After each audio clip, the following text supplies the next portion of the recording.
Bonsoir, bienvenue sur ce direct du 6 janvier. Bonne année 2026, plein de bonnes choses. Et on enchaîne directement avec l'intitulé du jour. Donc, est-ce qu'au regard du droit international, l'enlèvement spectaculaire de Nicolás Maduro est-il légal? Alors, je ne suis pas un expert du droit international, donc je aux règles. Donc, que nous dit le droit international? Numéro 1, violation de la souveraineté territoriale et de l'interdiction de l'usage de la force. L'article 2.4 de la Charte des Nations Unies interdit à tout État de recourir à la menace ou à l'emploi de la force contre l'intégrité territoriale ou l'indépendance politique d'un autre État. L'opération américaine a impliqué des frappes militaires sur le sol vénézuélien et l'extraction forcée de Maduro sans consentement du gouvernement vénézuélien. Cela constitue une violation claire de cette règle fondamentale, comme l'ont affirmé de nombreux experts en droit international, par exemple des professeurs de Stanford, Rutgers, Queen's University Belfast et Chatham House. Aucune exception ne s'applique ici. Pas d'autorisation du Conseil de sécurité de l'ONU, pas de légitime défense, article 51. Les accusations d'un narcotrafic ne constituent pas une attaque armée. La non-reconnaissance de Maduro par les États-Unis depuis 2019 ne supprime pas la souveraineté du Venezuela ni l'immunité attachée à un chef d'État en exercice effectif. 2. Immunité des chefs d'État. En droit international coutumier, un chef d'État en fonction bénéficie d'une immunité absolue, un rationae personae, contre les juridictions étrangères, même pour les crimes graves. Même si Maduro est considéré donc comme illégitime par certains, il exerçait effectivement le contrôle du pays. Son enlèvement viole cette immunité et la Convention de 1973 sur les crimes contre les personnes protégées internationalement, dont les chefs d'État.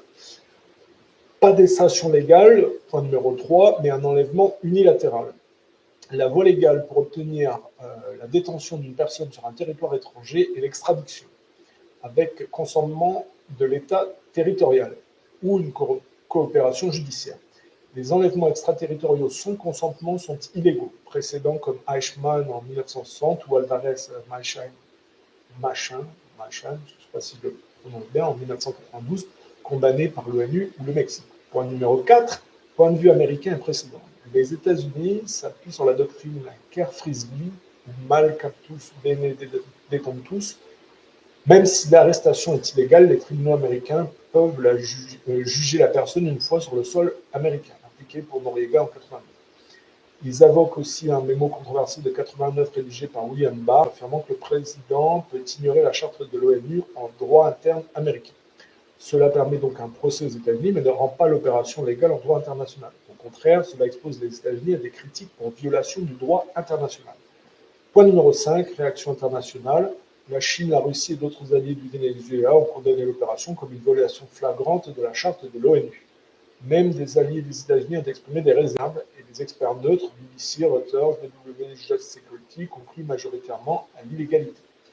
En résumé, l'opération est illégale au regard du droit international car elle viole la souveraineté vénézuélienne, l'interdiction de l'usage de la force et l'immunité d'un chef d'État. Elle crée un précédent dangereux.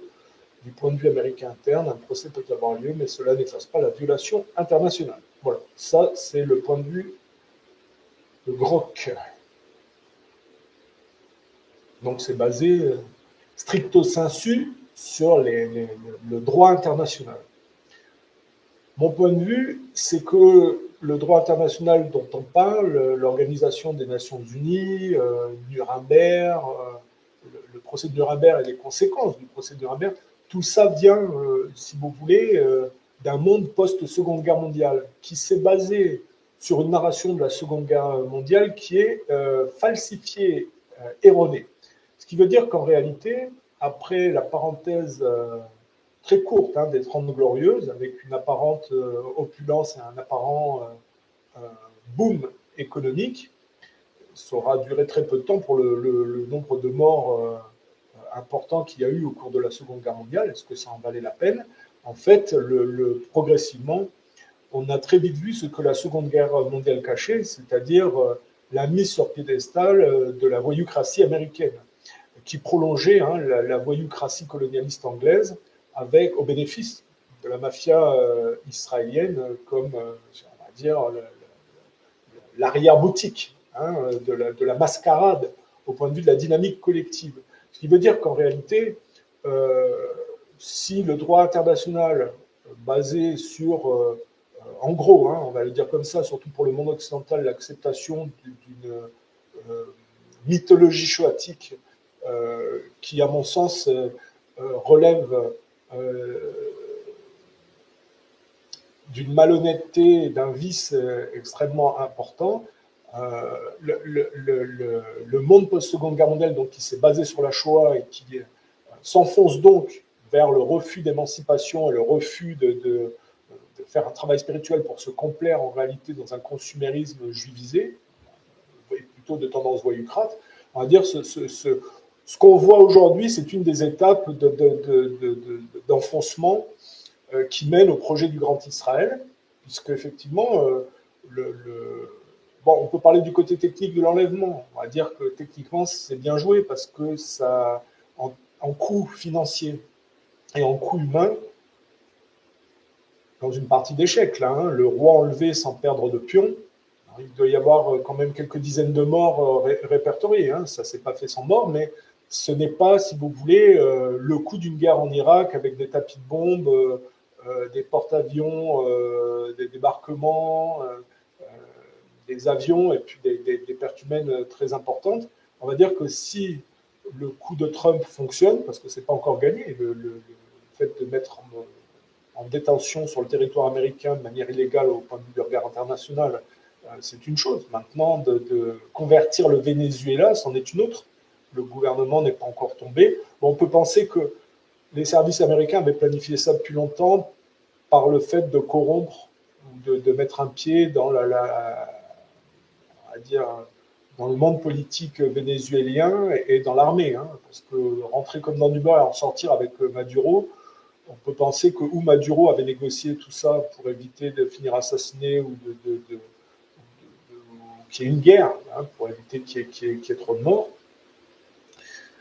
Soit il a été trahi, si vous voulez. En tout cas, ça a été bien préparé et ça limite le coût humain et ça limite le coût financier. Ça, c'est juste le côté technique. Voilà, c'est un coût. Donc, c'est un moindre coût, c'est bien vu. Derrière, elle visait la Chine, puisque 4% de l'importation du pétrole chinois venait du Venezuela, et puis l'Iran, bien sûr. Au point de vue du jeu d'échecs, c'est bon, on peut dire que ça va alimenter les compagnies pétrolières américaines, ça va peut-être mettre des bâtons dans les roues au point de vue de l'implantation des ennemis de l'Amérique, comme la Russie et la Chine dans cette partie du monde. Mais ça, c'est pour la géopolitique, le côté jeu d'échecs.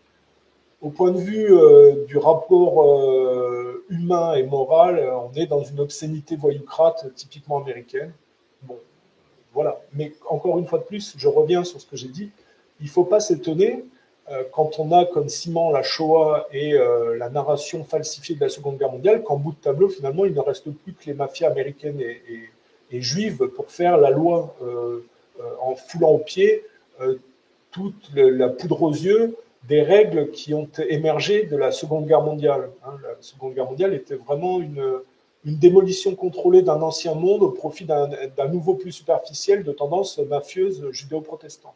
Voilà. C'est pour ça que l'Europe finit par être sous tutelle et être totalement soumise aux injonctions judéo-protestantes, voire des présidents comme Macron, Merz, Starmer, voilà, et d'autres. Il y a quelques exceptions, mais enfin bon, ce sont des exceptions qui sont en plus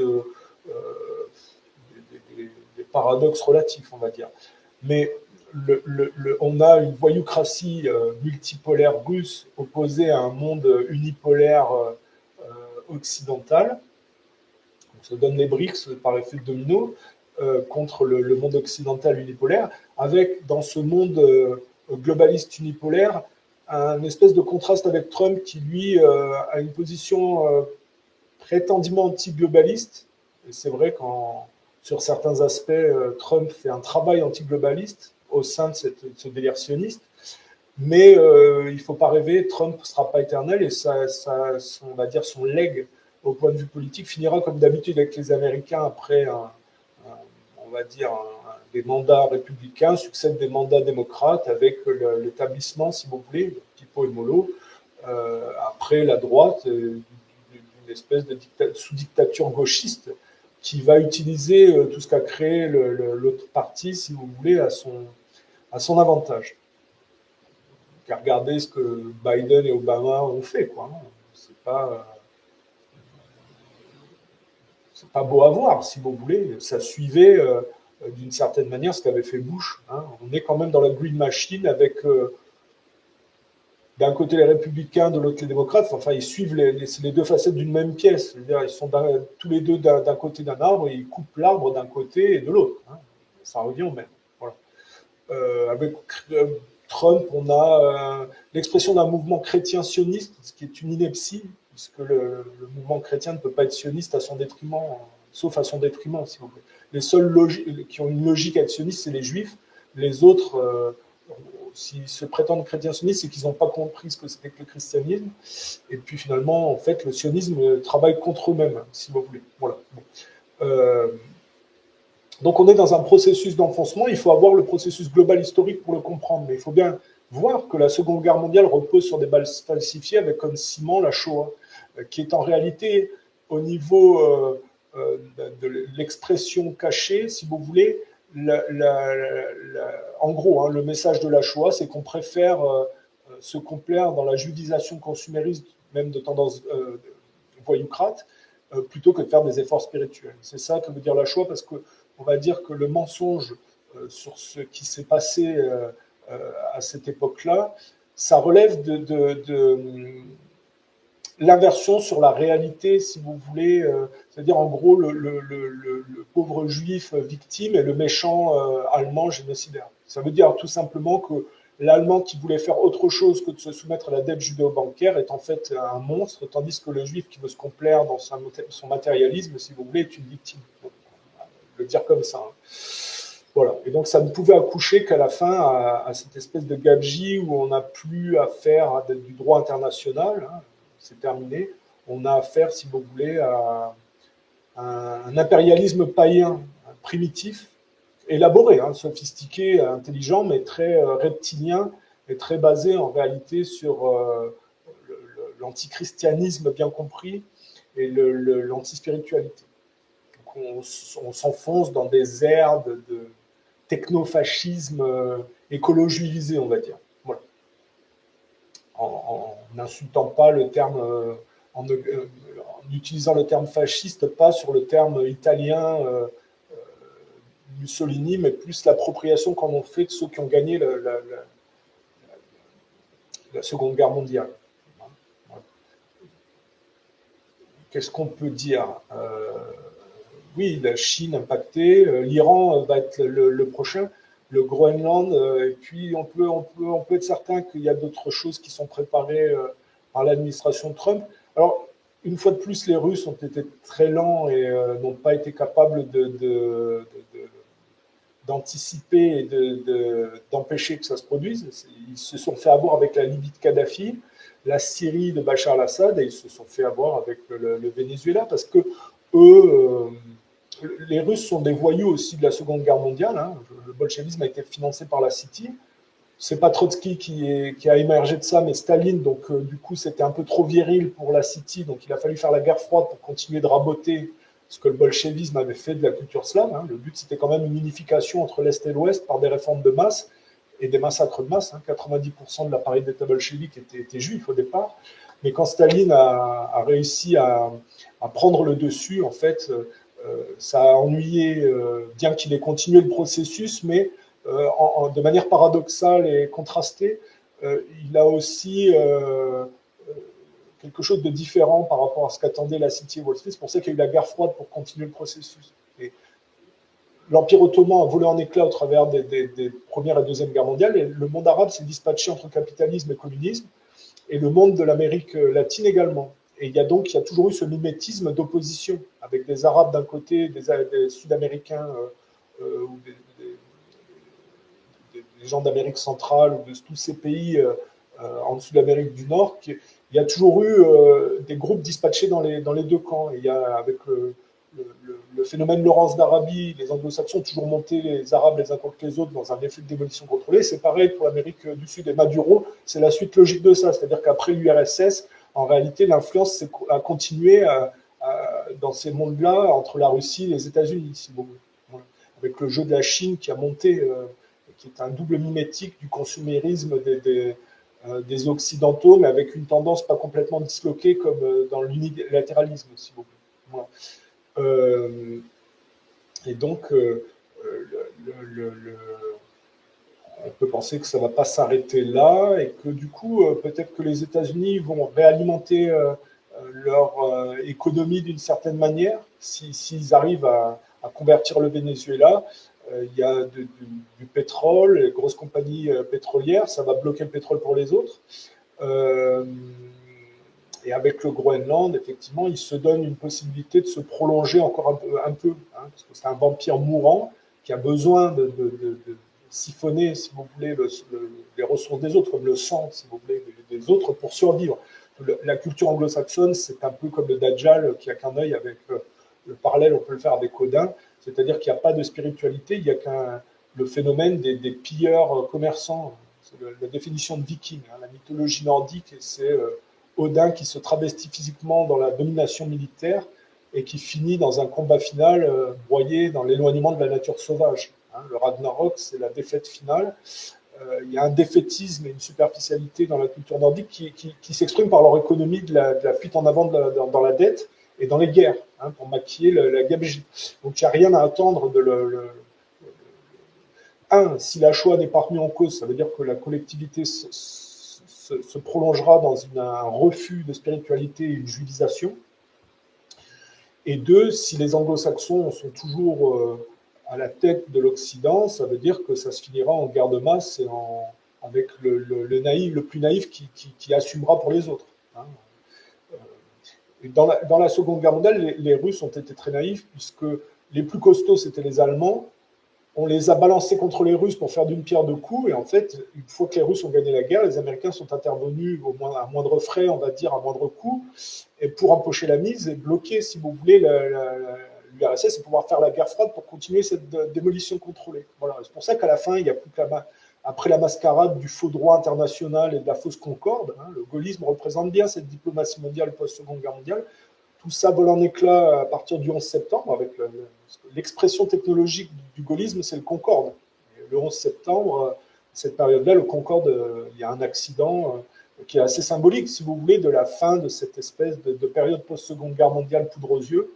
Et il n'y a que les voyoucraties juives et les voyoucraties judéo-protestantes qui mènent le bal. C'était ce qu'il y avait derrière, en réalité, la Seconde Guerre mondiale et qui allait s'exprimer, c'était ça, si vous voulez. Hein.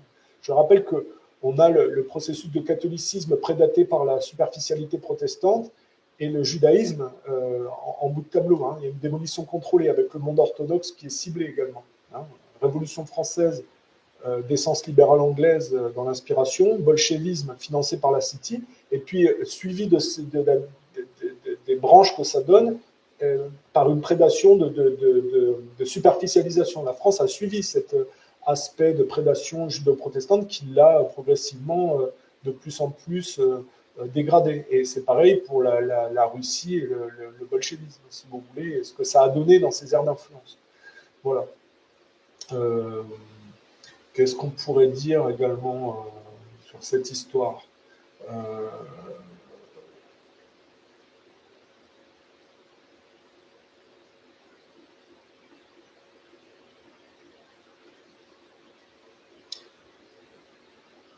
Bon, moi, je ne défends pas les régimes communistes, socialistes.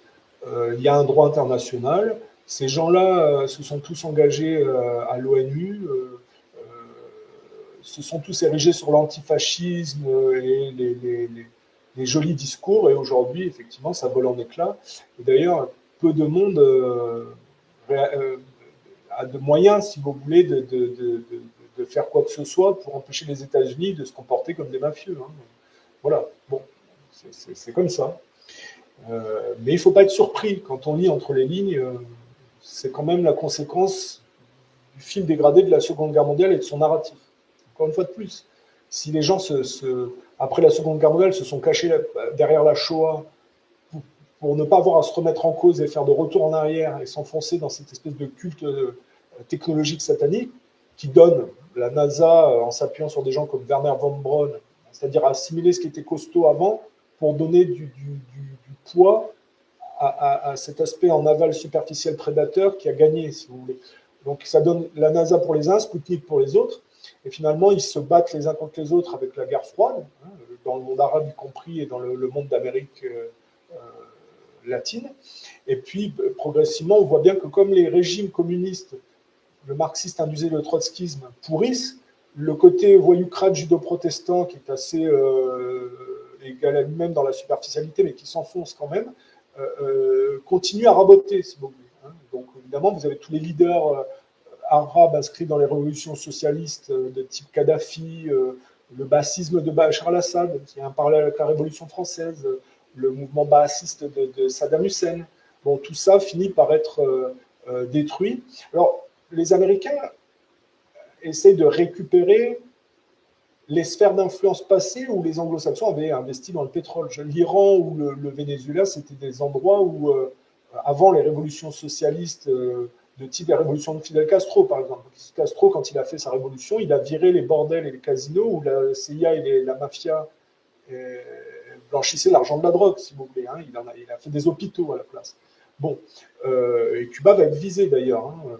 Mais on voit bien que les Américains ont toujours en travers de la gorge les nationalisations et les révolutions, voire les révolutions religieuses hein, en Iran, où finalement ils ont fini par nationaliser le pétrole des compagnies privées anglo-saxonnes. Et là, les anglo-saxons remettent les mains sur dans le pourrissement de ces cultures qui ne font pas d'efforts de faire des réformes d'inversion spirituelle.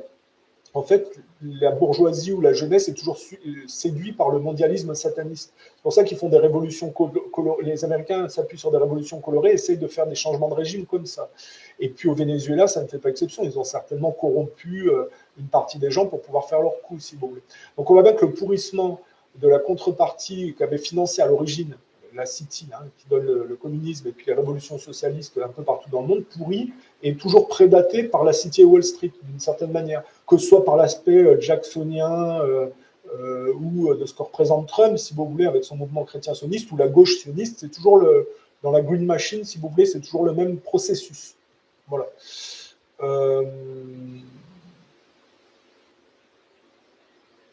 Alors je dis, le gaullisme fait partie de cette voyoucratie, puisqu'ils étaient du côté des Rothschild pendant la Seconde Guerre mondiale et des judo-protestants. De Gaulle a essayé de lutter après pour imposer son modèle, mais il n'était pas question pour les anglo-saxons de laisser les gens qui ont travaillé à saboter, si vous voulez, l'ancienne ligne européenne qui bloquait l'émergence américaine. Il n'était pas question ensuite de laisser les gaullistes s'imposer. Donc ils ont essayé d'assassiner De Gaulle et ils le virent par mai 68 en manipulant les jeunes. C'est le procédé de démolition contrôlée, si vous voulez. Hein, voilà. On rappellera qu'Adolf Hitler défendait le droit des Palestiniens à ne pas se faire génocider. Hein. Un discours de 1939 adressé à Churchill et à Roosevelt, où il explique que les Palestiniens sont massacrés par des colons juifs appuyés par l'armée britannique et que personne ne les défend. Hein, et que lui ne compte pas laisser l'influence Allemagne se retrouver en état d'être comme les Palestiniens, si vous voulez. Voilà. C'est un discours à savoir que peu de gens vont vous montrer. YouTube me l'a supprimé, mais ça doit exister, je l'ai raboté sur une de mes chaînes YouTube. C'est un discours à entendre parce que ça replace, si vous voulez, le discours d'Adolf Hitler dans le contraste de ce qu'on en dit aujourd'hui, et notamment les gaullistes qui... de Gaulle, il y a toujours un aspect de Gaulle. Hein. Les gaullistes aujourd'hui sont honnêtes par rapport au conflit en Ukraine. Hein. Ils vont dire que les Russes ne sont pas les agresseurs, mais ont été contraints d'intervenir et qu'ils font d'une paire de coups, ils récupèrent des endroits où il y a des ressources naturelles et des russophones. Mais ils ont été provoqués, hein, puisque l'OTAN n'a fait que progresser aux portes de Moscou pratiquement. Ce qu'on ne vous dit pas, c'est que le Donbass allait être envahi hein, parce qu'ils étaient en train d'essayer de lutter pour leur autonomie, puisque à partir du moment où il y a eu une révolution qui a béni Yanukovych pour placer Poroshenko, la partie russophone s'est vue agressée par l'autre partie de l'Ukraine. Et il y allait avoir une invasion, et c'est en respectant le droit international que Poutine a contré cette invasion. C'est quand même assez opposé au fait que Trump peut-être dit, puisque la Russie récupère la Crimée et le Donbass, nous, on va récupérer le Venezuela, si vous voulez. D'un côté, les Russes qui respectent le droit international parce qu'ils sont naïfs et qui croient leur guerre patriotique du bien contre le mal, contre les méchants nationaux socialistes allemands, alors qu'en fait, ils ont été les idiots utiles, et Churchill et Roosevelt se sont frottés les mains de voir 26 millions de Slaves massacrés par la technicité allemande, si vous voulez. Il faut être clair. La guerre patriotique n'est que l'expression de l'obscénité du machiavélisme des uns, les judo-protestants derrière, mais aussi de l'aspect totalement vulgaire de Staline, qui n'a eu comme stratégie militaire que d'utiliser en grande partie le nombre, même si on ne va pas caricaturer que comme ça, si vous voulez. C'est un peu comme ça que ça s'est passé. Il y a une naïveté chez les Russes qu'on retrouve aujourd'hui dans le fait qu'ils se fassent doubler au Venezuela, dans le fait de croire que le monde post-seconde guerre mondiale est un monde civilisé qui aboutit sur des règles civilisées et de vie en communauté, si vous voulez. Non. Voilà. Bon, après, je ne dis pas que je prétends savoir ce que les Russes pensent, si vous voulez. On sait que dans le point de vue exprimé sur le génocide palestinien, Zakharova exprime un point de vue qui est tout à fait proche du mien, c'est-à-dire qu'il y a un problème psychiatrique du côté des génocideurs, judéo-protestants, parce que les Américains ont participé, et que Trump est complice de crimes contre l'humanité, de crimes de guerre là-bas, en appuyant le régime génocidaire de Netanyahou. Mais ça se fait sur le pourrissement du monde arabe et sur les ambiguïtés du monde arabe par le concept de guerre au terrorisme, où on s'appuie sur des factions terroristes corrompues pour justifier de prendre des terres. C'est le concept de la guerre au terrorisme, dans lequel le Dalai Lama et les bouddhistes ne sont pas tombés, puisque le Dalai Lama, on dit, oui, il a des liens avec la CIA, il est du côté des Américains pour embêter les Chinois. Je vous rappelle que si vous regardez le monde musulman, les Tchétchènes ont été transformés par la CIA en terroristes pour embêter la Russie de Poutine. Poutine les a retournés en sa direction. Les Ouïghours ont été transformés en terroristes contre les Chinois. Mais les Tibétains, eux, et c'est là qu'on voit que le Dalai Lama est beaucoup plus souple que ce que prétendent certaines personnes, notamment des gaullistes, c'est que le Dalai Lama n'a pas transformé les Tibétains en terroristes et en agents de la mafia dans un jeu de billard à 3 bandes contre les Chinois, si vous voulez.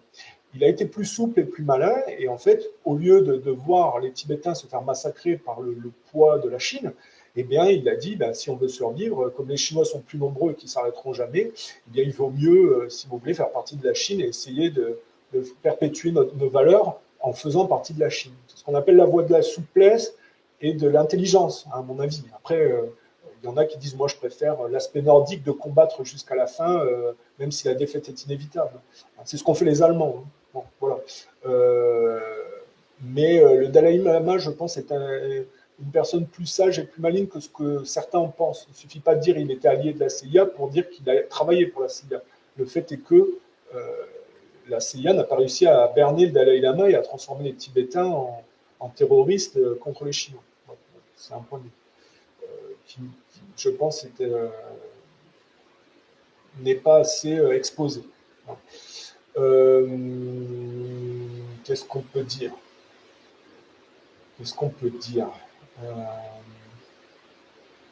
Oui, on assiste à la fin d'une ère. On n'est plus dans le droit international post-seconde guerre mondiale. On est aujourd'hui dans des empires païens qui se cachent derrière un apparat chrétien pour certains, mais ce n'est pas du christianisme. Je rappelle que Poutine se prétend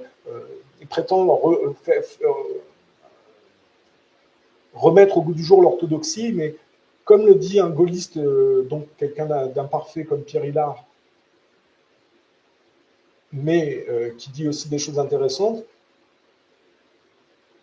il y a dans la culture russe, ce sont des nordiques aussi, donc c'est teinté, si vous voulez, c'est une autre forme de nordique, c'est teinté de paganisme et un peu de satanisme.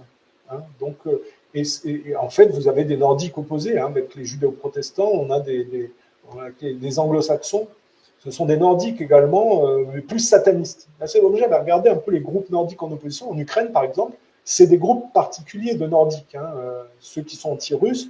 On a des traces, hein,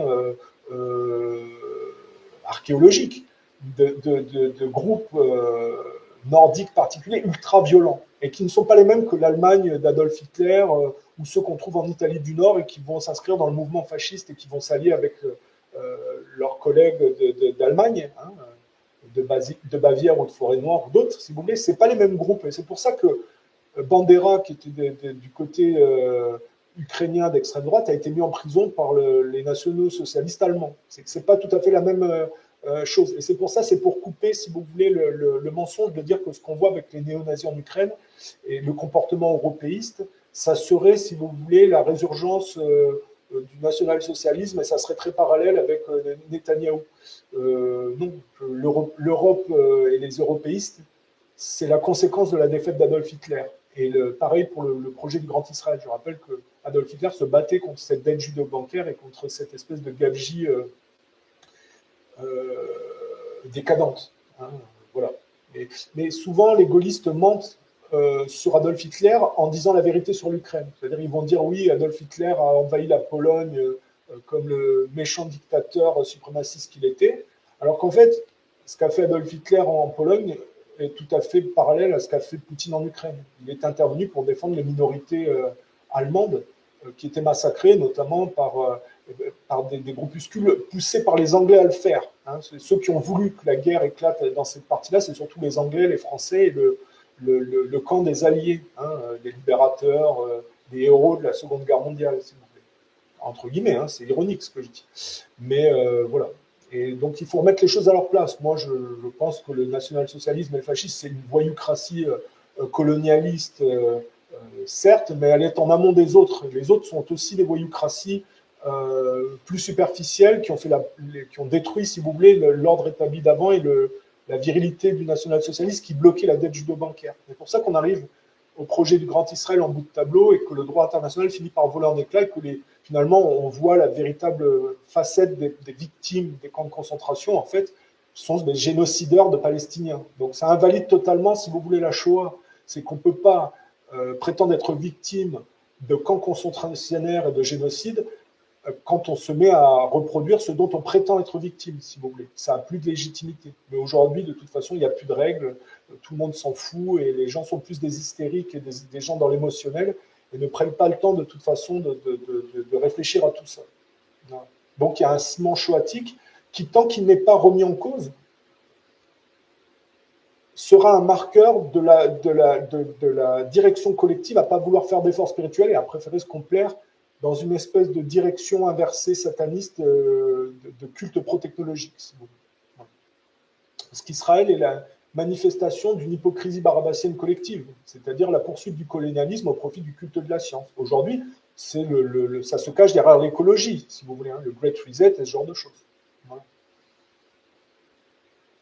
Et Trump fait partie de cet aspect-là, si vous voulez, mais avec le contraste d'être prétendument anti-globaliste, voilà, prétendument en train de nettoyer le marais, mais il fait partie de la Green Machine et il fait partie, si vous voulez. Et alors en plus, lui, il est contrasté par rapport aux républicains démocrates qui sont souvent pipo-mollo. Lui, il a encore un contraste au-dessus, mais au final, ça reste un anglo-saxon superficiel sioniste.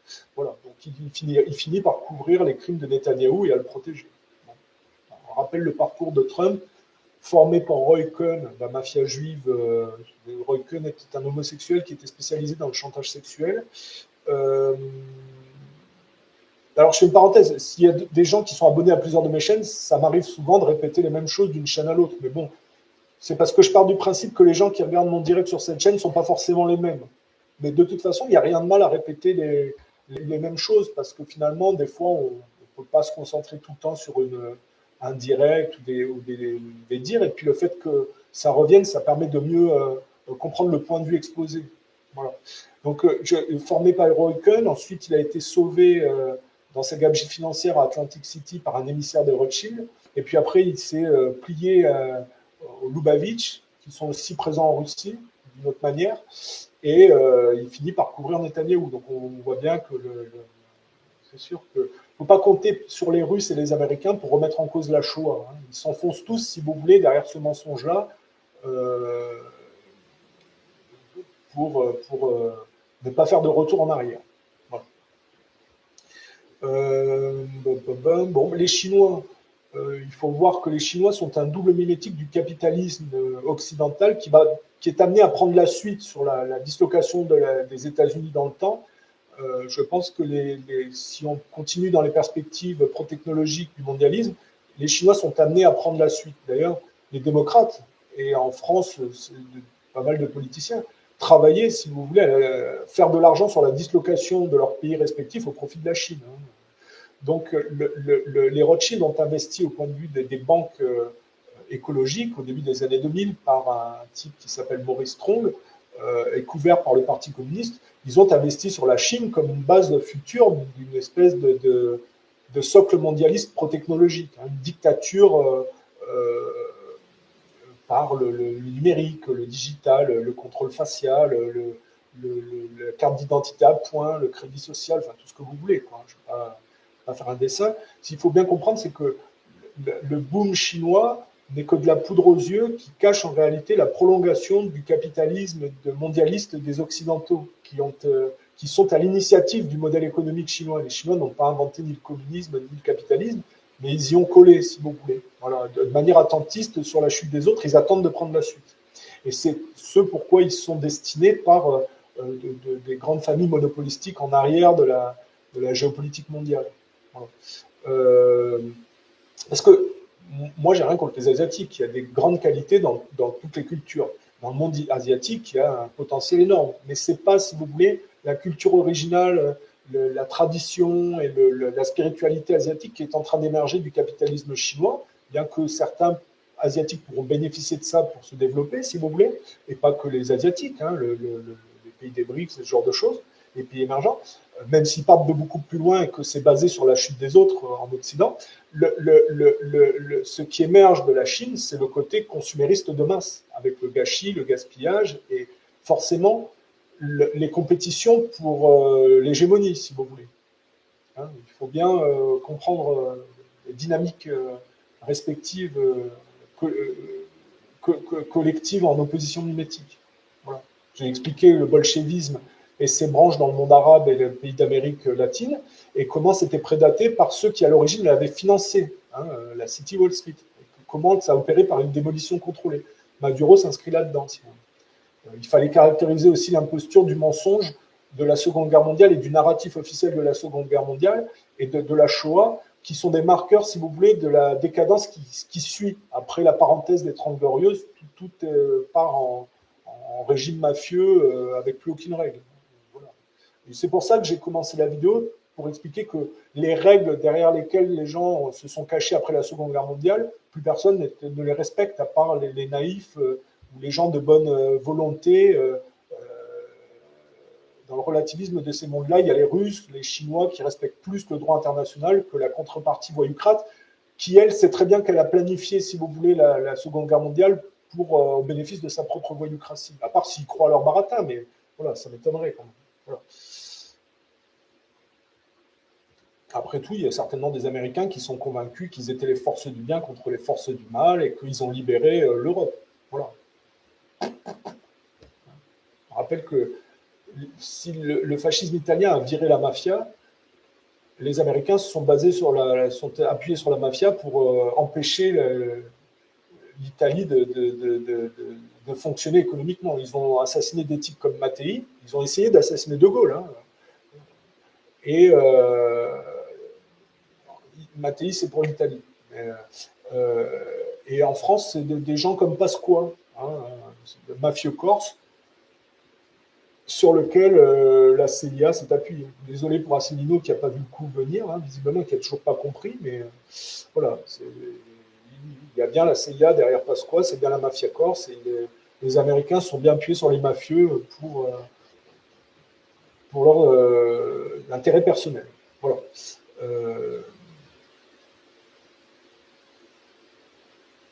Qu'est-ce que je pourrais rajouter là-dessus? Oui, les mythologies c'est important de comprendre les mythologies parce que c'est l'expression de ce que vous allez faire économiquement et de ce que vous allez exprimer dans votre lutte extérieure. C'est-à-dire tout comportement humain est une lutte, est un combat, est une quête personnelle. Et les mythologies expriment cette quête. C'est toujours relié à l'émancipation intergénérationnelle et à ce qui en sort. Or, la mythologie nordique, elle finit mal dans un chaos final et une défaite, dans un processus de travestissement physique au profit d'une domination militaire et dans une défaite dans l'éloignement de la nature sauvage, qui est exprimée par le loup Fenrir. Ça, c'est la mythologie défaitiste nordique. Donc, ça veut dire que tant que les Nordiques et les Anglo-Saxons géreront les économies, il n'y aura pas de changement, si vous voulez, de reprise spirituelle et morale. Au contraire, dans la mythologie gréco-romaine, Zeus ne se fait pas bouffer par son père Chronos, il lui échappe en lui donnant à bouffer une pierre, qui est le symbole du matérialisme. Il bat les titans, l'énergie mal canalisée, il arrive au sommet de l'Olympe. Donc il y a un positivisme gréco-romain et une lutte et une victoire contre le paganisme à la symbolique animale des anciens temps.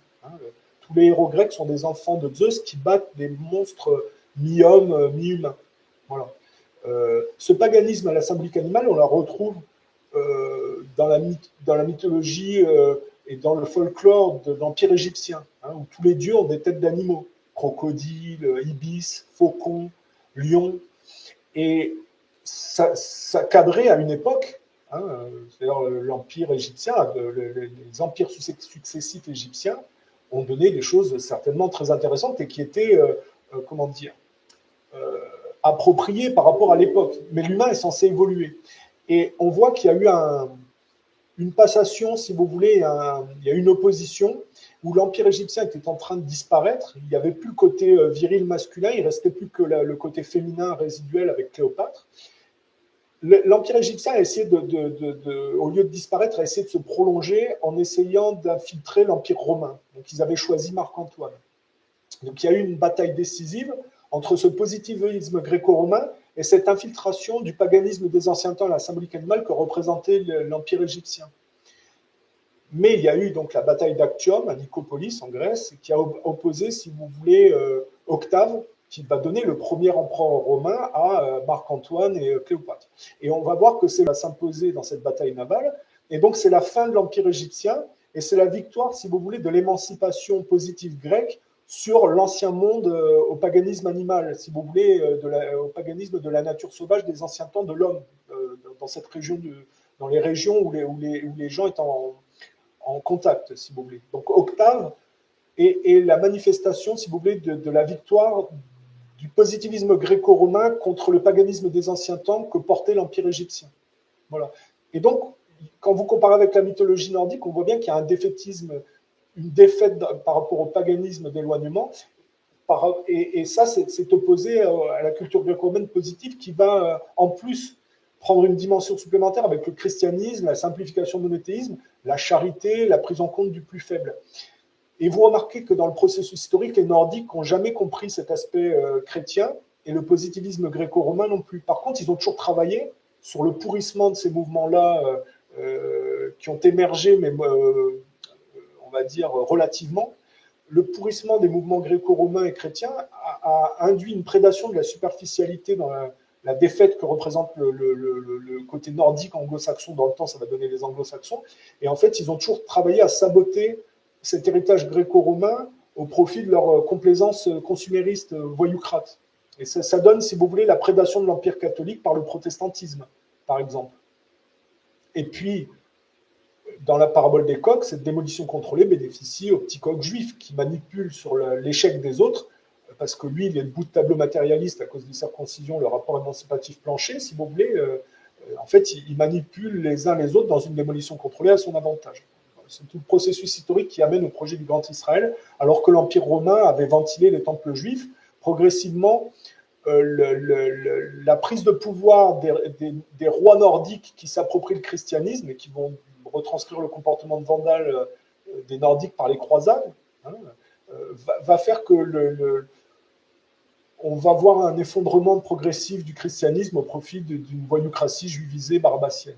Voilà. Et le mouvement chrétien sioniste, c'est cette imposture paganique qui se cache derrière le christianisme au profit du judaïsme. C'est pour ça qu'il ne faut pas être dupe sur ce que représente Trump et les mouvements chrétiens sionistes. Voilà.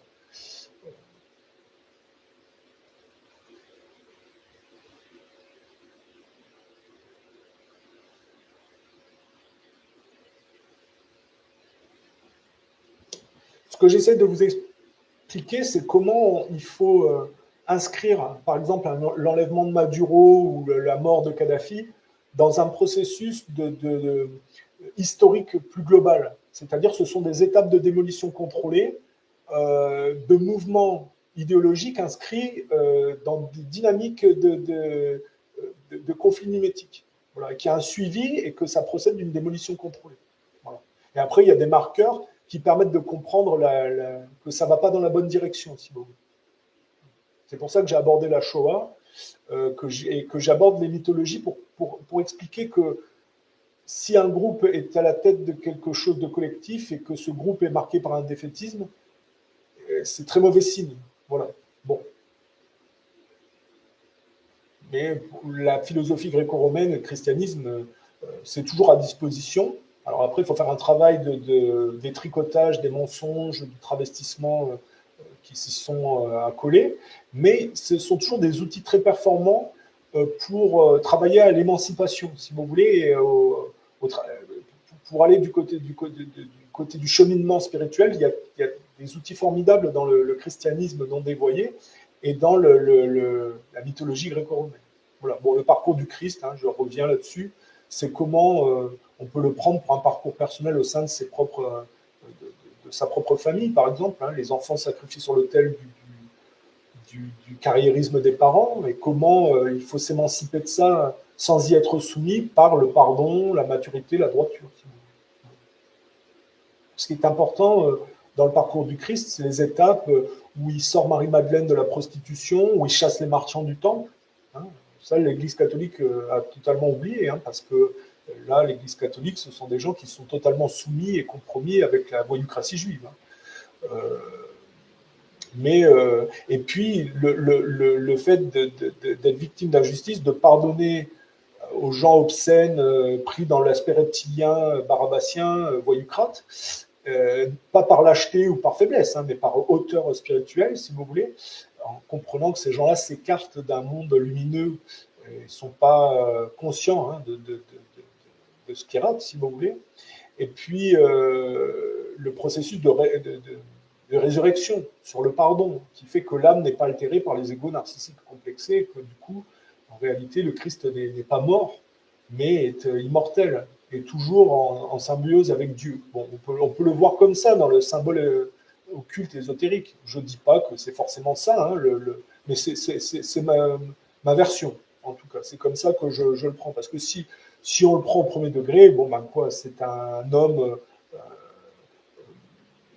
qui se démarque des autres par une force de conviction, de caractère, une spiritualité, qui remet en cause la voyoucratie marchande de son époque et qui finit crucifié sur l'autel on va dire, de la voyoucratie martiale et romaine en amont qui s'en lave les mains, et du bout de tableau des marchands du temple, si vous voulez. Si on le prend au premier degré, on a l'impression que le catholicisme, c'est ça. Ce sont des gens qui sont en train de dépérir après avoir échoué à changer les choses. Mais le Christ, c'est évidemment pas une défaite et, si vous voulez, un échec dans la tentative de remise en cause des choses. C'est bien plus profond que ça. C'est quelqu'un qui a sacrifié sa vie pour que son histoire perdure. Et ce qui est important, c'est la résurrection et le côté immortel du Christ, en réalité, qui a vaincu. Enfin, il n'avait pas besoin de vaincre, il avait déjà probablement vaincu. Je ne sais pas, est-ce qu'il avait un processus où il était obligé de se confronter à ça pour surmonter, ou est-ce qu'il n'avait pas d'ambiguïté et qu'il l'a fait exprès de se sacrifier pour que, par le processus de résurrection, derrière, les gens se souviennent de son histoire et s'en servent, si vous voulez. Ça, moi, je prétends pas détenir la vérité, mais je dis que le plus important dans l'histoire du Christ, c'est de comprendre l'histoire du pardon, de ne pas oublier qu'il a chassé les marchands du temple sans ambiguïté, et l'histoire du pardon qui fait que du coup les gens ne sont pas dans le fait de dire je vais me venger, je vais les massacrer, parce que l'histoire de l'humanité c'est ça, c'est des injustices, des choses et puis des vengeances. Or le Christ est bien plus fort et solide que ça, et donc il pardonne, et il y a la résurrection qui est la symbolique, si vous voulez, du fait que ce n'est pas un échec, mais en réalité un calcul prémédité pour qu'il y ait une histoire à disposition comme outil d'émancipation pour les hommes. Voilà, moi c'est comme ça que je le prends. Voilà. Mais aujourd'hui, je pense que la Shoah, et les gens qui se cachent derrière la Shoah, c'est une négation de cette réalité émancipative. Et c'est pour ça que le droit international qui naît après la Seconde Guerre mondiale et qui prend comme socle la Shoah était, comment dire, était voué à s'effondrer et à ne laisser place qu'à des comportements mafieux qui respectent plus rien. Voilà. C'est pour ça qu'il faut comprendre que la Seconde Guerre mondiale, c'est vraiment une planification de la mise sur piédestal de la voyoucratie américaine au détriment de l'Europe continentale et en porte-à-faux avec le communisme. Voilà.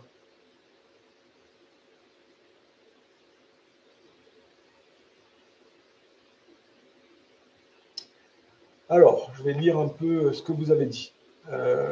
Merci déjà pour être présent. Encore une fois de plus, meilleurs vœux. Thierry Messon a qualifié Pasqua de grand républicain, quelque chose dans le genre. Oui, comme je vous ai dit, là, le gaullisme, il y a des choses intéressantes dans le gaullisme, mais c'est bancal. Et donc, je critique le gaullisme parce que si on reste sur la vision gaulliste ou même marxiste, on n'a pas la vérité sur le mouvement nationaliste dont on peut se servir aussi, parce que, contrairement à la voyoucratie communiste, mise sur pied par la City Wall Street et qui après a essayé de s'en démarquer, mais qui a participé aux époques de décadence. Je veux dire, l'Allemagne d'après Première Guerre mondiale, écroulée sous la dette, était dans une période de décadence et les communistes ont participé à ça. Ceci explique cela aussi. Il faut comprendre les massacres des communistes et l'implication des communistes dans la décadence collective aussi. Mais c'était souvent des groupes juifs, d'ailleurs, d'influence juive, dans l'aspect du marxisme le plus nocif vient du côté juif, parce qu'on peut avoir un marxisme utile et positif par certains aspects. Je ne veux pas taper sur les communistes pour taper sur les communistes. Il y a des choses intéressantes dans le socialisme et le communisme. Mais il faut voir que c'est une étape planifiée par la City Wall Street et que finalement, avec l'aspect social très triste, ça finit toujours par aller dans la direction d'Israël. On va être clair. Et donc, mentir sur le national-socialisme allemand ou le fascisme italien, c'est se priver d'outils de lecture complets. Et le gaullisme fait obstacle à cette compréhension par son ambiguïté. C'est pour ça que je rappelle bien, Rothschild s'est jamais plaint de Gaulle. De Gaulle, c'est la perte des colonies françaises d'Indochine. Ce sont les lois favorables à la communauté juive. Et c'est tout le processus qui amène à mai 68 dans son dos, si vous voulez. Donc Pétain induit de Gaulle qui induit mai 68. On voit le processus d'évolution contre eux. Bon. Et donc, quand je commence cette vidéo pour parler du droit international et que l'enlèvement de Maduro procède d'une infraction aux règles internationales, Thierry Meyssan, quand il s'exprime là-dessus, lui, il dit que non. Parce qu'il est dans le Trumpisme, quelque part. Et c'est bizarre. Les gaullistes sont ambigus sur cette histoire de Trump. Voilà. Moi, je dis, il faut être clair, il ne faut pas attendre. On dit, aide-toi, le ciel t'aidera. Mais ce qui est valable au point de vue spirituel est valable au point de vue politique aussi. Il ne faut pas attendre de Trump ou de Poutine pour sauver la France. La France, elle n'a pas à être déjà soumise ni par les Américains ni par les Russes, mais elle devrait pouvoir créer, si vous voulez, une expression de sa propre morale et spiritualité qui reprend la main d'une manière typiquement française et pour un contexte français, si vous voulez, sur la décadence. Voilà. Et le problème du gaullisme, c'est qu'aujourd'hui, il y a des gens qui tiennent la route, des Xavier Moreau, des gens comme Alain Soral aussi, qui sont costauds. Thierry Meyssan dit des choses intéressantes. Même le groupe Philippot, Asselineau, Villepin. Mais il y a quand même un résiduel gaulliste très homosexualisé. Quand on prend beaucoup des gens qui disent des demi-vérités intéressantes. Villepin, il y a des choses intéressantes, mais après, il y a d'autres qui sont tout à fait dans le mondialisme. Mais il y a un côté homosexualisé gaulien résiduel et qui ne semble pas, si vous voulez, gêner tant le mondialisme unilatéral que ça. Et puis, ils ne sont pas capables de s'entendre entre eux. Asselineau, Philippot, Dupont-Aignan. Après, vous avez des personnages comme Jacques Cheminade, très intéressant sur la voyoucratie anglaise, sur l'assassinat de Kennedy, par contre très caricaturaux sur la Seconde Guerre mondiale, c'est-à-dire les forces du mal contre les forces du bien. Vous avez des gens comme Pierre Hillard qui sont intéressants dans la critique du mondialisme, mais qui sont évidemment avec le défaut du gaullisme et la caricature de la Seconde Guerre mondiale. Alors les Allemands font partie de l'équation quand même dans le financement, hein, mais du moins ils essayaient de lutter contre la décadence judo-bancaire. Les marxistes vont dire que le capital s'est appuyé sur une de ces expressions, si vous voulez, à cette époque, mais les marxistes en sont aussi l'expression. Donc, savoir, moi je pense que le national-socialisme et le fascisme, qui ont fait un travail de nettoyage hein, par rapport à l'influence communiste, étaient plus costauds, même si c'était des voyous colonialistes et très ancrés dans une certaine forme de patronat patriarcal. On peut toujours argumenter sur d'où vient le financement de l'Allemagne, mais au moins il luttait contre la dette judo-bancaire et contre la décadence et l'assimilation de l'Europe. Voilà.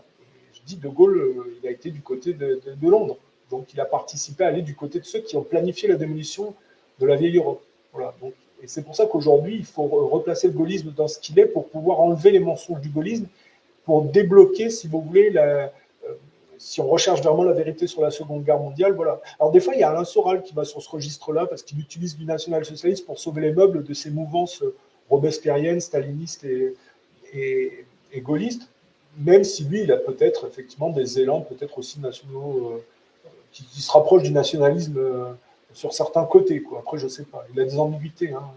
Tout ce monde français de la dissidence est assez inégal et ambigu, si vous voulez, avec des défauts assez grossiers. Moi, je fais partie d'aucun groupe.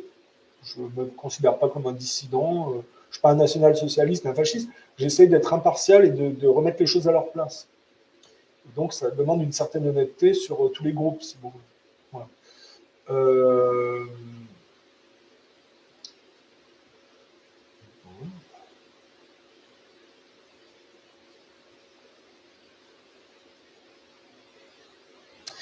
Qu'est-ce que je peux dire sur la symbolique des camps de concentration? Parce que ça, c'est le pauvre juif victime du méchant allemand dans des camps de travaux forcés, qui finit gazé, à qui on prend les dents en or, et dont on fait du savon humain.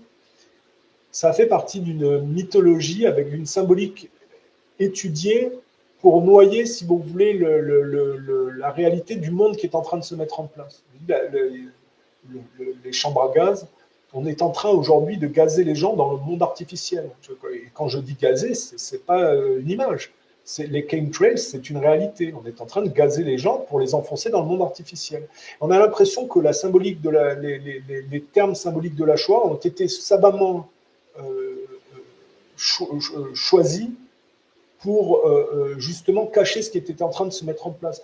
On sait les dents en or. Bon, avoir une dent contre quelqu'un, c'est l'exploitation du conflit aux autres et faire de l'argent sur ce conflit. Si vous dites que les Juifs ont été victimes et qu'on leur a volé leurs dents en or, on a l'impression que cette mythologie a caché le fait qu'il y a des spécialistes quand même du divisé pour mieux régner et qui renvoient la parabole des coqs. Il y a toujours des groupes... regardez comme la communauté juive est capable de dire à un moment donné, touche pas à mon pote, venez vivre les immigrés, et de faire dans l'antifascisme, de dire regardez ce méchant Marie Le Pen raciste, et puis quand Netanyahou génocide des Palestiniens, de dire ah ben maintenant qu'il est mort, on s'en fout, Le Pen avait raison, dehors les Arabes, si vous voulez. Vous voyez, il y a des spécialistes de l'exploitation du conflit.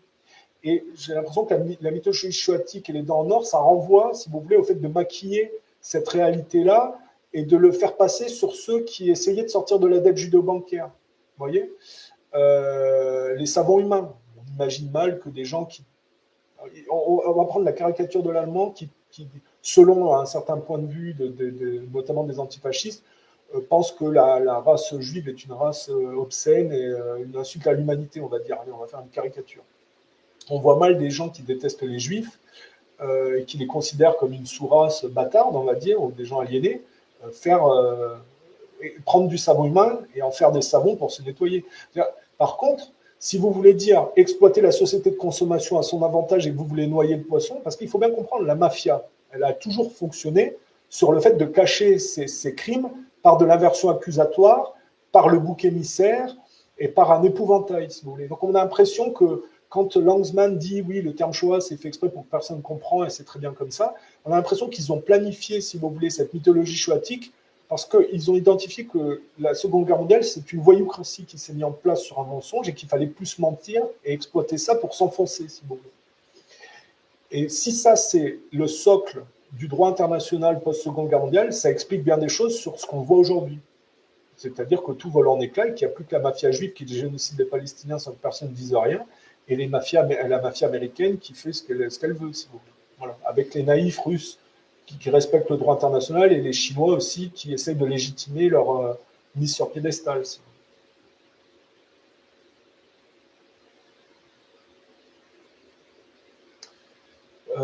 je pense que de l'eau a coulé sous les ponts depuis 1917. C'est pas nécessaire de tout ramener une mise en pièce des anciens. Mise en pièce des anciens livres du bloc de l'Est et une mythologie antique. Bah si, en fait, si vous allez à l'origine, vous comprenez la Bible ou des écrits qui sont bizarres quand on les lit, si vous voulez, tout est basé sur le fait de partir à l'origine pour anticiper les mouvements futurs. Et quand vous partez de ce principe-là, en fait, si vous partez des mythologies, vous comprenez tous les mouvements humains et où ils vont se diriger, s'il vous plaît. Alors bon, est-ce qu'ils vont pourrir, être prédatés par des groupes plus superficiels? Bon, on voit tout ça avec le fil dégradé. Hein. On voit comment l'Empire romain, à un moment donné, pour des raisons de calcul, de cohésion collective, ou peut-être parce que les martyrs chrétiens ont imprégné l'imaginaire populaire, l'Empire romain, à un moment donné, intègre comme base de sa structure le christianisme. Bon, l'Empire romain s'effondre, et puis les Nordiques déferlent. Les Nordiques vont s'approprier, si vous voulez, les vestiges de l'Empire romain et vont essayer de cadrer au christianisme. Ça va donner tous les rois et toutes les monarchies chrétiennes. Un Nordique étant ce qu'il est, l'assimilation du christianisme va être relative, et ils vont reproduire par les croisades, si vous voulez, leur comportement de pilleurs. Donc, bon, au début, c'était Jérusalem, il fallait libérer les pèlerins qui étaient harcelés, voire tués et dépouillés par les Arabes qui les empêchaient d'aller en pèlerinage à Jérusalem. Mais très vite, on voit qu'ils vont se déporter contre Constantinople pour la piller. Si vous voulez. À la fin des croisades, pour gérer la mascarade, c'est l'apparition des banques juives. Et le catholicisme, c'est Rome. Mais il y avait la branche chrétienne romaine qui va donner Constantinople et qui, par déportation, donnera l'orthodoxie et la Russie orthodoxe. Et donc, c'est quand ils ont été en Constantinople, c'est cet aspect-là qu'ils ont pillé, si vous voulez, en brûlant les bibliothèques où était entreposé le savoir gréco-romain. Et donc, à la fin de cette mascarade, les banques juives gèrent le truc. Et puis, il va y avoir très vite l'apparition du protestantisme, qui est une version plus superficielle, mais mieux organisée du christianisme, approprié notamment par le monde anglo-saxon, et derrière lequel le paganisme anglo-saxon, le satanisme anglo-saxon va se cacher avec le judaïsme pour opérer la démolition contrôlée, si vous voulez. Et donc là, vous avez tout le processus qui fait que vous avez les guerres de religion, la guerre de 7 ans, les guerres napoléoniennes, la Révolution française, les guerres napoléoniennes, et puis comment on a le processus de démolition contrôlée européen, si vous voulez. Après, on retombe sur le processus des oppositions mimétiques que j'ai expliqué tout à l'heure. Donc, non, c'est nécessaire de revenir en arrière et d'utiliser les mythologies, les anciens alliés, parce qu'il faut replacer chaque chose dans une dynamique collective et dans des mouvements collectifs. Il y a un suivi à faire, et pour comprendre les choses, c'est un puzzle, il faut prendre toutes les pièces pour les remettre toutes en place.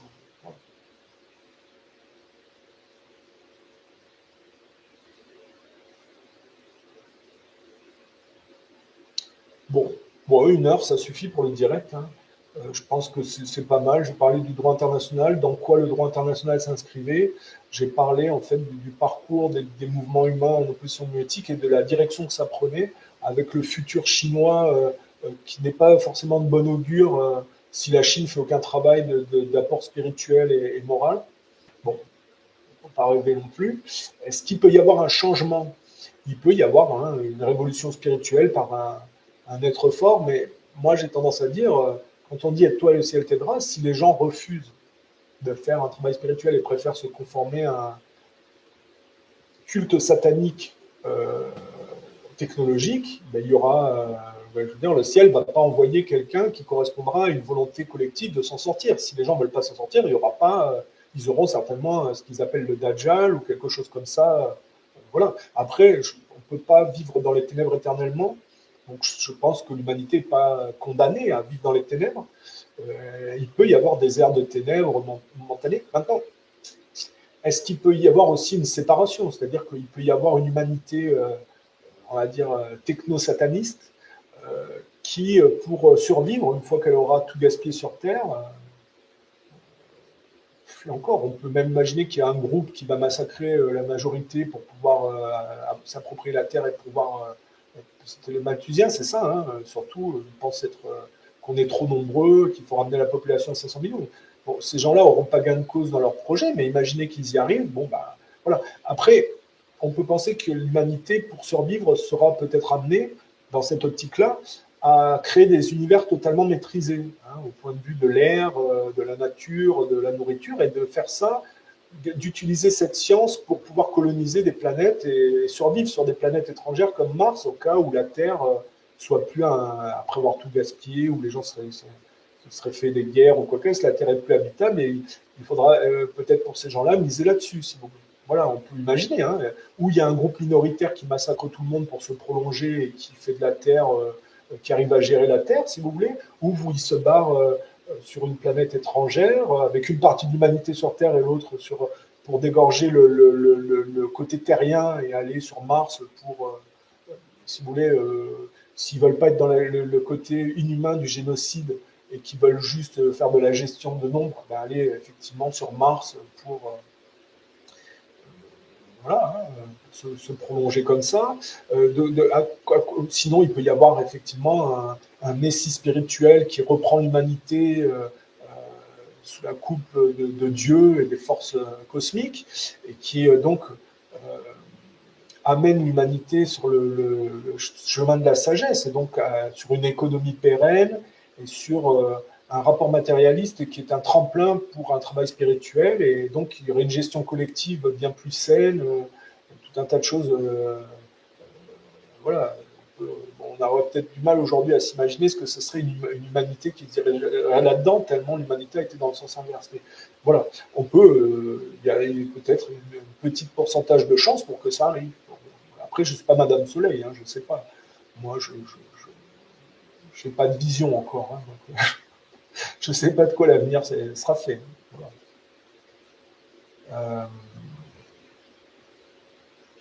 Voilà. Est-ce que vous avez des pistes de réflexion? Vous voulez qu'on développe quelque chose? Est-ce que j'ai été clair sur le droit international? De toute façon, c'est gros. Bon, moi, je n'utilise pas l'intelligence artificielle, mais là, comme je suis devant mon ordinateur et que je ne connais pas le droit international, j'ai posé la question, est-ce que l'enlèvement de Maduro est conforme au droit, est légal? Voilà. Il m'a dit non. Et il m'a expliqué tous les points du droit international qui sont foulés aux pieds. Après, inscrire cette réalité-là dans l'histoire globale, essayer d'anticiper ce que ça va donner, si vous voulez.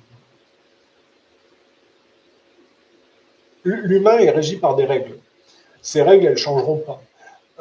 Donc, il y aura toujours la possibilité de faire un travail, si vous voulez, homme, connais-toi toi-même et tu connaîtras le monde, pour s'émanciper. Voilà. Après, plus les gens acceptent les vaccinations, ne réagissent pas par rapport aux traînées chimiques d'avion, aux additifs dans les aliments, parce que moi, par exemple, l'histoire des vaccinations sur les vaches, je ne consommerai plus avec de l'ARN messager. Hein. Aujourd'hui, les canards, le foie gras, c'est pratiquement plus du canard. Il y a plus le foie gras, c'est du canard, mais avant, c'était du foie gras d'oie, si vous voulez. Moi, je connaissais le foie d'oie gras, je ne savais pas le canard, je ne savais même pas. Et aujourd'hui, tous les canards, pratiquement, sont vaccinés à l'ARN messager. Moi, je ne prendrai plus jamais de foie gras de canard, et je ne prendrai plus de viande bovine. Hein. C'est une certitude. Même le lait, j'y toucherai plus. Si tout est ARN messager, vous voyez, on est en train d'opérer un travestissement de l'humanité biologique pour pousser à l'artificialisation. C'est pour ça que j'ai suivi la mouvance que on dit Odin n'a qu'un œil, il se travestit à la fontaine de Mimir physiquement, il perd un œil, c'est probablement la spiritualité pour s'enfoncer dans l'homme artificiel. Il dit les anglo-saxons portent, si vous voulez, avec la Silicon Valley, mais moi j'ai étudié tout leur programme, l'opération Phoenix, où ils ont implanté des électrodes à vif dans le cerveau de leurs prisonniers pendant la guerre du Vietnam, avec voilà, le Neuralink maintenant, ils portent, si vous voulez, ce projet de la Green Machine, de l'homme artificiel. Mais ça passe par les traînées chimiques d'avion, par les nanotechnologies dans les vaccins, par la nourriture modifiée. Et plus l'humanité avance dans cette espèce de goulet d'étranglement, plus elle est. Ils essayent d'initier ça dans Retour vers le futur, d'ailleurs, ils en parlent. Hein. On peut changer un foie dans le futur, un truc, machin. Bon, il y a des avancées médicales qui vont dans ce sens, mais on a l'impression qu'après, peut-être qu'ils vont rendre les gens dépendants au point de vue biomécanique de technologies brevetées au point de vue médical et que les gens ne pourront pas s'en passer, si vous voulez. Donc, ils sont tellement affairés à une logique capitaliste prédatrice et un enfoncement de prédation superficielle qui peuvent en arriver là, si vous voulez. Voilà. On voyait le délire de ceux qui veulent être éternels. Il faut vraiment être à la ramasse pour vouloir être éternel. Hein. Je veux dire, vous imaginez, en plus, les gens, ils sont. C'est quand même pas des lumières, je veux dire. Mais d'être pas une lumière pour l'éternité, c'est pas top, hein, quand même. Enfin bon, ouais. Le processus des réincarnations, ça permet de s'améliorer. Vous avez une vie, c'est un peu comme les saisons. Vous avez des étapes, vous accumulez du karma positif, négatif, vous mourrez, vous faites le bilan, et vous revenez, et vous repartez pour vous améliorer. Il n'y a pas de retour en arrière ou d'enfoncement. Quoique, quand on voit le profil de certaines personnes, on se demande s'ils n'ont pas accumulé les erreurs dans une ancienne vie et qu'ils prolongent, si vous voulez. Hein. Il y en a, on se demande si ce n'est pas un constat d'échec prolongé de vie en vie. Enfin bon, bref. Mais l'histoire du karma, à mon avis, je pense que je ne me trompe pas, parce que ce qui régit l'humanité, c'est certainement la loi karmique et les réincarnations. L'idée, c'est de s'améliorer et de faire un travail toujours positif dans sa vie pour améliorer ses conditions dans la vie d'après. Et puis, aider les gens à faire pareil de leur côté, si vous voulez. Et on a l'impression que le monde mathématicien, pro-technologique de la compétition et de la prédation rentre en infraction avec ces règles. Et c'est pour ça qu'il faut être observateur et comprendre le monde, la direction et savoir pourquoi on est sur Terre. Voilà. On n'est pas des plantants de peau et on ne peut pas se contenter d'être des touristes. Voilà.